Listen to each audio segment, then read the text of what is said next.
Hi everyone. तर आज आपण बाहेरचा महागडा पदार्थ आज घरच्या घरी आणि 2 वस्तूंपासून बनवणार आहोत. त्यासुद्धा आपल्या घरातच उपलब्ध असतात. तर इथे मी गरम करायला ठेवलेली आहे कढई. कढईमध्ये अर्धा लिटर एवढं मी दूध टाकलेलं आहे. दुधामध्ये 1 वाटी भरून आपल्याला साखर टाकायची आहे.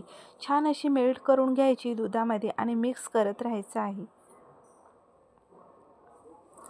आता बघा, साईडला आहे ना मलई होते, ती आपण अशी काढून घ्यायची आहे आणि परत असं मिक्स करायचं आहे. असं आपल्याला फक्त घट्ट होईपर्यंत आपल्याला मिक्स करतच राहायचं आहे. तर पहा, छान असं मिक्स करून घट्टसर असं झालेलं आहे आपल्याला तर आपलं आता कंडेन्स मिल्क इथे तयार झालेलं आहे. एका बरणीमध्ये मी इथे भरून ठेवते. जेव्हा हवं असेल तेव्हा आपण इथे घेऊ शकतो. आता बघा, महागडा पदार्थ घरच्या घरी रेडी झालेला आहे ना. नक्कीच सबस्क्राईब करा.